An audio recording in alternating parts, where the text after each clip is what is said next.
বেলা ধীরে ধীরে বাড়লেও সূর্যের আলো পরিপূর্ণ ছড়িয়ে পড়েনি প্রকৃতিতে। আজ সকাল থেকেই কুয়াশায় চারপাশ ঘেরা ছিল। শিশির ভেজা গাছগুলো এখনো শুকিয়ে যায়নি। সুফিয়ান ক্ষেতের আইলে কাছে হাতে বসে আছে, যেন নির্হারা পথিক সে। কাজে মন বসছে না। আজ ভদ্র হাবলু লাল মিয়া সোলেমান তাকে ছেড়ে চলে গেছে। ওরা তার সাথে বিশ্বাসঘাতকতা করেছে। ফারদিনা প্রথম দিনেই বলেছিল, চোরেরা কখনো ভালো হয় না, কারোর স্বভাব কখনো পরিবর্তন হয় না। ওরাও কোনোদিন ভালো হবে না। দেখো, ওরা যেন সবার আগে তোমার ক্ষতিই না করতে চায়। ফারদিনার বলা কথাগুলো সুফিয়ানের আশেপাশে বারবার প্রতিধ্বনি হচ্ছিল। মনে পড়ে তার মায়ের কথা। ফারহিনা বেগম দুনিয়া ছেড়ে চলে যাওয়ার ঠিক কদিন আগে উদাস মনে দিঘির ঘাটে বসেছিল। সুফিয়ান সেদিন শহর থেকে ফিরছিল। ফিরে এসে ঘরে তার মাকে না পেয়ে বেশ চেঁচিয়েছিল। একে ওকে জিজ্ঞাসাবাদ করার পর একজন বলেছে, তোমার মা দিঘির পাড়ে। সুফিয়ান ছুটে দিঘির পাড়ে এসেছিল। ফারহিনা বেগমের বিমর্ষ মুখখানি দেখে জিজ্ঞেস করেছিল, কি হয়েছে মা? ফারহিনা বেগম বেশ কিছুক্ষণ চুপচাপ থেকেছে। তার গম্ভীর ফ্যাকাশে মুখ কখনোই সুফিয়ানের ভালো লাগেনি। সেদিনও লাগছিল না। সুফিয়ান আগ্রহ নিয়ে দ্বিতীয়বার ফারহিনার গা ঘেঁষে আলতো করে জড়িয়ে ধরে জিজ্ঞাসা করেছিল, ও মা, কি হয়েছে তোমার? এভাবে বসে আছো কেন? ফারহিনা বেগম গভীর নিঃশ্বাস ফেলে বসেছিলেন। জানিস, যাকে তুই সব থেকে বেশি বিশ্বাস করবি, সেই তোকে সবচেয়ে বেশি আঘাত করবে। কারো প্রতি এতটা ডুবে যাবি না, যতটা গভীরে গেলে তুই কিনারা পাবি না। সুফিয়ানের কুল কিনারা সব আছে, শুধু নেই ভরসাস্থল। সৃষ্টিকর্তা ব্যতীত একজন মানুষ সঙ্গী হিসেবে তার কেউ বেঁচে রইল না। মা বাবা হারিয়ে আজ সে বড়ই একা। সুফিয়ানের শ্বাস ফেলল। বসা থেকে উঠে ফসল তোলার কাজ শুরু করলো।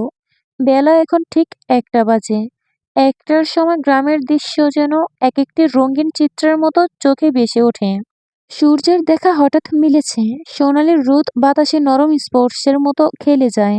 আকাশে মেঘগুলো ধীরে ধীরে ভেসে বেড়াচ্ছে, কখনো হালকা সাদা, কখনো হালকা ধূসর ছায়া ফেলে।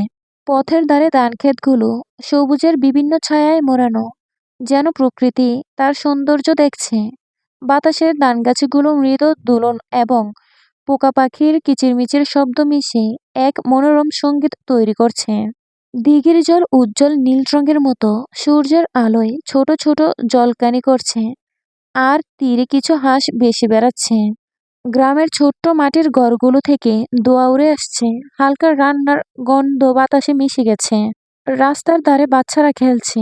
হাসির শব্দ গ্রাম জুড়ে ছড়িয়ে পড়ছে। তবে আগের মতো ততটা শব্দ আর মানব যেন নেই। মাঝে মাঝে দূরে গরুর ডাক, কৃষকের হাতে হাড় বেচার শব্দ আসে, যা শান্ত এবং প্রাণবন্ত এক মেলবন্ধন তৈরি করেছে। এই সময়টা যেন গ্রামের প্রকৃতির শান্তি এবং প্রাণবন্ততার এক অসাধারণ মিলন। সূর্যের কিরণ, বাতাসের নরম ছোঁয়া, পাখির গান, সব মিলিয়ে একটি স্বপ্নময় দুপুরের অনুভূতি ছড়িয়ে দিচ্ছে। ঠিকই, কিন্তু সুফিয়ানের মনটা বিষিয়ে আছে অজানা কারণে। নির্দিষ্ট একটি কারণ খুঁজে পাচ্ছে না সে। কখনো ভাবে ফারদিনার জন্য, কখনো ভাবে তার এতিম হওয়ার তীব্র কষ্টের জন্য, কখনো জানান দেয় অজানা ব্যথার ইঙ্গিত, যেন সেই ব্যথাই তার জন্য অপেক্ষা করছে। সুফিয়ান মাথায় বাঁধা গামছাটা খুলে মুখ মুছতে মুছতে তাকালো রাস্তার দিকে। ফারদিনা আসছে। অসম্ভব ব্যাপার। গতরাতে তাকে খুঁজতে বের হয়েছিল তার ভাইয়েরা। আজ এত সহজে ঘরের বাইরে বের হতে দিবে না তাকে। সুফিয়ান ভুল দেখছে, হ্যালুসিনেশন হচ্ছে। চোখ সরিয়ে নিল। গামছাটা পুনরায় বেঁধে নিল মাথায়। তখন চোখের কর্নিয়ার থেকে খয়েরি রঙের আবছা শাড়ি পরনে কাউকে দেখছে। সুফিয়ান ভুল দেখছে বলে তোয়াক্কা না করে কাঁচি হাতে তুলে নিল। আমার দিকে তোমার তাকাতে ইচ্ছে করছে না? মোহময় একটি কণ্ঠস্বর ভেসে আসলো। ফারদিনার কণ্ঠ। সুফিয়ান ঘুরে তাকালো। কিঞ্চিত অবাকও হলো। ফারদিনার দিকে এগিয়ে গেল। হতাশ ভঙ্গিতে ফারদিনাকে দেখল। সে যেন প্রাণ ভরে দেখছে তাকে। ফারদিনা বলল, অবাক হচ্ছ? আমি দিনে কিভাবে বের হলাম? হুঁ, গতরাতে যেভাবে তোমার ভাইয়েরা হুঙ্কার তুলেছিল, ভেবেছিলাম এই বোধহয় তোমাকে হারালাম। সামান্য কারণে আমাকে হারানোর জন্য প্রস্তুত হয়ে গেলে? কত সহজে বলে দিলে তুমি, এই বোধহয় আমাকে হারিয়ে ফেলছো। আমাকে হারালে তোমার বিন্দুমাত্র কষ্ট হবে না, হয়তো, তাই না? সুফিয়ান উত্তেজিত না হয়ে বলল, চলো বাড়ির ভিতরে চলো, কেউ দেখে ফেলবে। ফারদিনার রাঙ্গার কাছে দাঁড়ালো। ওর শরীরে হাত বুলিয়ে দিল। রাঙ্গা শান্ত হয়ে তার আদর নিল। যেন অপেক্ষায় ছিল ফারদিনার। ঝিলমিল কিছুটা দূরে দাঁড়িয়ে কিছু খাচ্ছে। সুফিয়ান দিঘির কাছে চলে যায়। ঠান্ডা জলে গোসল করছে। ফারদিনা ধীর পায়ে হেঁটে হেঁটে দিঘির পাড়ে এসে ঘাসের উপর বসে। সুফিয়ান জলে ডুব দিচ্ছে, আবার উঠছে।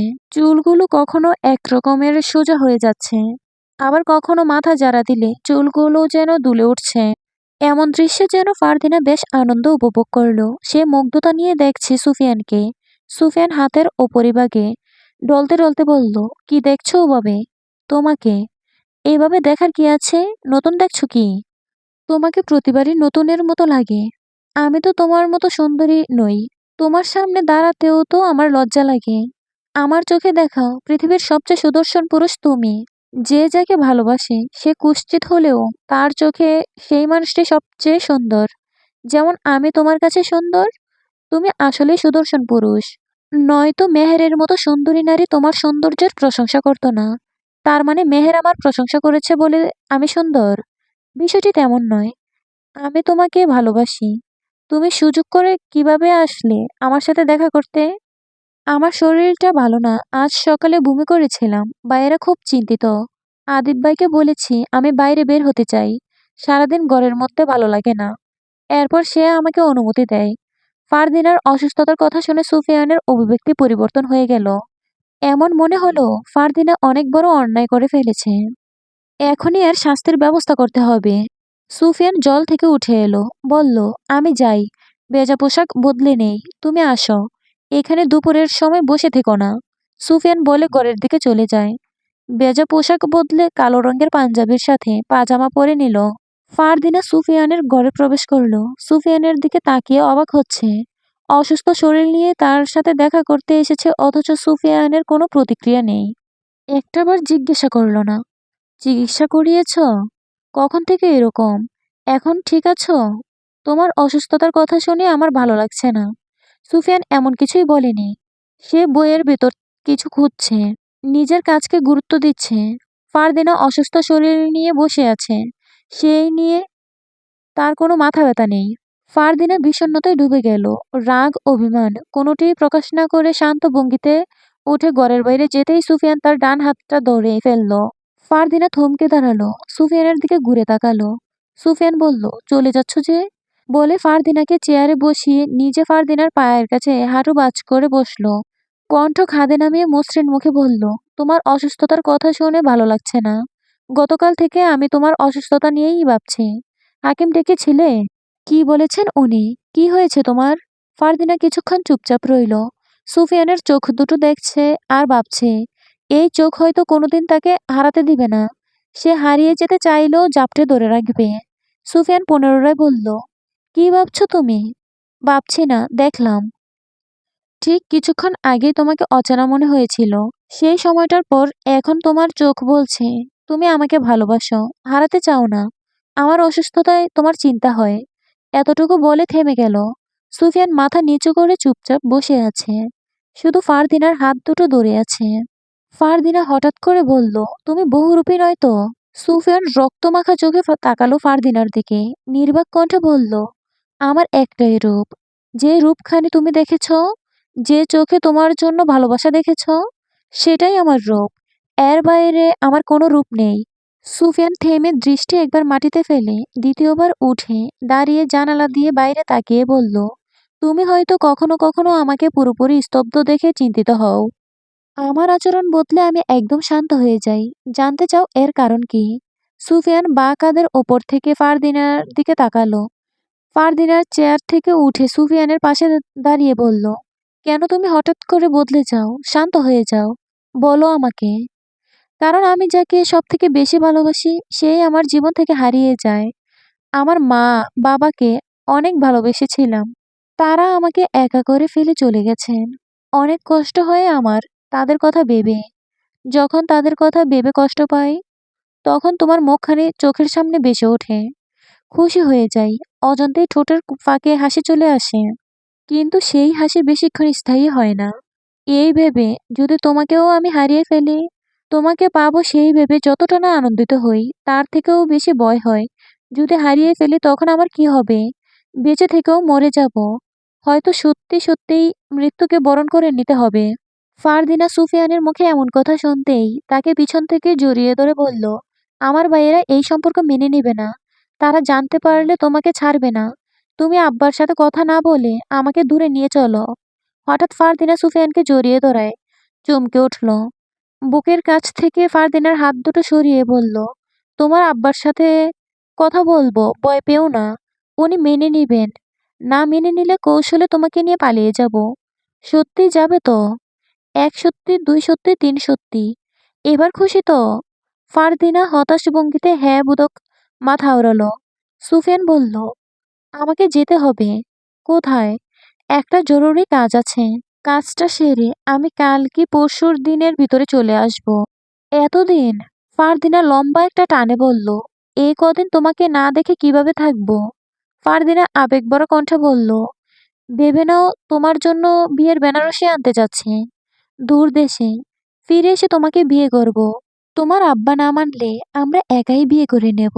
তোমাকে বিশ্বাস নেই। আমাকে আগে বিয়ে করে পরে আব্বার কাছে প্রস্তাব নিয়ে যাবে। বলো আগে বিয়ে করবে? সুফিয়ান হেসে বলল, আমি মিথ্যে বলি না। যাও, কথা দিলাম। আমি ফিরেই তোমাকে বিয়ে করব। এরপর প্রস্তাব নিয়ে যাব। সুফিয়ান ঘর থেকে বের হয়। ঘরটি তালাবদ্ধ করলো। ঝিলমিল সুফিয়ানের দিকে এগিয়ে বলল, আপনি কোথাও যাইতেছেন মনে হয়? হুঁ, দরকারি কাজে একটু দূরে যাচ্ছি। কি এমন দরকারি কাজ? এসে বলবো। ততদিন ফারদিনার দিকে খেয়াল রাখিস। আপনার লগে একদিন দেখা না করতে পারলে ও ছটফট করে। আর এই কদিন কিভাবে থাকবো? সুফিয়ান রাঙ্গার বাঁধন খুলে দিতে দিতে বলল, তুই ওকে সামাল দিস। বিয়ের কনে বিয়ের জন্য অপেক্ষা করতে থাকুক। আমি এসেই ওকে বিয়ে করব। সত্যিই? ঝিলমিল কপাল ভাঁজ করে জিজ্ঞাসা করলো, আমি তোর মতো মিথ্যুক নই। কিন্তু আপনার কি এমন জরুরি কাজ? ফারদিনও অসুস্থ। এই অবস্থায় ওরে ফালাইয়া রাইখা যাইতাছেন? ফারদিনার জন্যই যাচ্ছে বিয়ের বেনারসি কিনতে। সুফিয়ান রসিকতা করে বলল। রাঙ্গার বাঁধন খুলে লাগাম ধরল সুফিয়ান। ফারদিনা জিজ্ঞেস করলো, রাঙ্গাকে নিয়ে যাবে? হুঁ। কোন পথে যাবে? নদী পথে। যেতেই হবে? ফারদিনা করুণ কণ্ঠে জিজ্ঞাসা করলো, তোমার জন্যই যেতে হচ্ছে। ফারদিনা নখ খুঁটতে খুঁটতে বলল, তোমাকে এগিয়ে দিয়ে আসি নদী অবধি। আপনি যাহা বলিবেন মহারানী। বলে সুফিয়ান আদেশ মানার মতো আচরণ করল। ফারদিনা সশব্দে হেসে উঠল। এরপর তারা রওনা দিল নদীপথের দিকে। সুফিয়ান রাঙ্গার লাগাম ধরে পাশেই হাঁটছে। তার পাশে ফারদিনা। তারা তালুকদার বাড়ি ছেড়ে অন্য পথ দিয়ে নদীর তীরের দিকে যাচ্ছে, যাতে ফারদিনাকে কেউ দেখে না ফেলে। প্রায় ৩০ মিনিট পর তারা তিনজন কথা বলতে বলতে নদীর তীরে পৌঁছে যায়। নদীর তীরে একটি দাঁড় টানা নৌকা বাঁধা। নৌকায় আরো কিছু লোক বসে আছে। তারাও নিশ্চয়ই কোথাও যাচ্ছে বলে ফারদিনার ধারণা করলো। নৌকা থেকে মাঝি সুফিয়ানকে লক্ষ্য করে লম্বা সুরে জিজ্ঞাসা করলো, ভাই, যাইবেন নাকি? সুফিয়ান জবাবে বলল, তোমরা এসে আগে আমার গোরাকে নৌকায় তোলো। আমিও আসছি। যাব বলেই এসেছি। এরপর দুজন লোক এসে রাঙ্গাকে অতি কষ্টে নৌকায় চাপায়। ফারদিনার ভিতরটা কোনো কারণে কুঁগাইছে। ধীরে ধীরে সে ভেঙে পড়েছে। এর কারণ সে পরিষ্কারভাবে ধরতে পারছে না। সুফিয়ান কোন কাজের জন্য দূরে যাচ্ছে, কী কাজে যাচ্ছে, সে স্পষ্ট করে বলেনি। ফারদিনাও জোর করে জিজ্ঞাসা করেনি।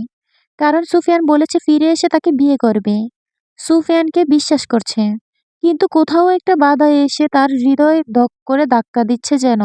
ফারদিনার গম্ভীর মুখ দেখে সুফিয়ান জিজ্ঞাসা করলো, কি হয়েছে? কি ভাবছো তুমি?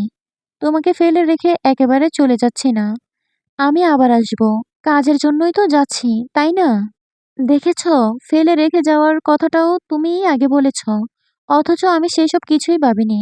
কিন্তু আমার মনটা কোনো কারণে উতলা হয়ে আছে। তোমার শরীর খারাপ। শরীর খারাপ থাকলে মনও খারাপ থাকে, বিষণ্ণ থাকে। আমি বুঝি এইসব। তুমি বাড়ি ফিরে যাও। আর আমি না ফেরা পর্যন্ত সাবধানে থাকবে।